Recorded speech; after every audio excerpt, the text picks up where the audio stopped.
Hey guys, how's it going? Kripparrian here. Today I have a special gift from Blizzard to show you guys. It's a card! It's a legendary card! It's a legendary druid card, Wardruid Loti.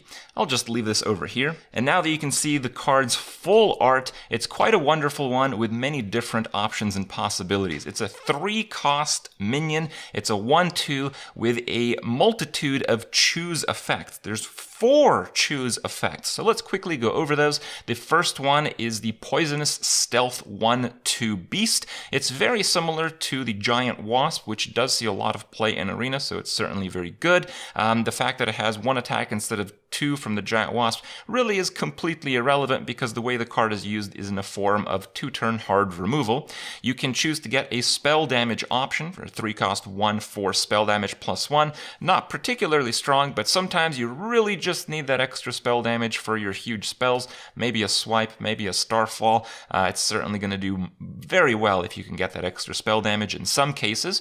You can make it into a rush minion. The rush is a 3-cost 4/2 rusher. If you just have nothing else to deal with anything and you have to remove something on the board, this is the card you're going to want to get. And if you just want to go full defensive stance, it's a 3-cost 1/6 taunt. And the choose 4 effect is pretty interesting. You choose it right at the start. And to further clarify all the different parameters of the cards, I have 3 gameplay clips for you guys. The first gameplay clip, as you see, is with Ixalan, and just generally how the card works. You're presented with all 4 options. You pick one. The card is made into that option. It's a transform effect, and then if Ixalan is in play, it copies your selection after the fact. So that's pretty clear. That's how you might imagine it working.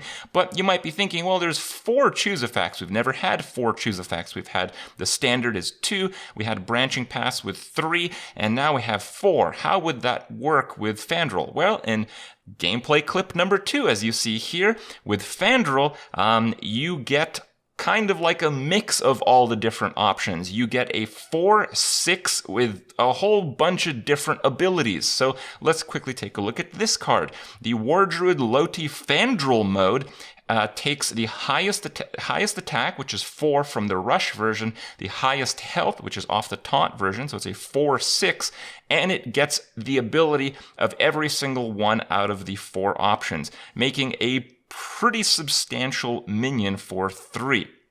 One aspect to consider when evaluating this card's power level is the fact that flexibility tends to matter a lot for a druid because, no card is really jack of all trades except, well, maybe this one. And having that option, even though none of the options individually are overpowered, the fact that you can choose the best option in the current circumstance in the game that you're in will probably elevate the card to pretty reasonable power levels. In our third gameplay clip, we're going to see just how these power levels match up against the great beasts of Rastakhan.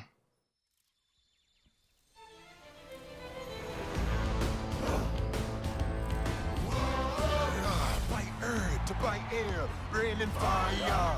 The only things a real troll desire. But to smash and to mash and to bash and maybe mango. Get your star, our star is born.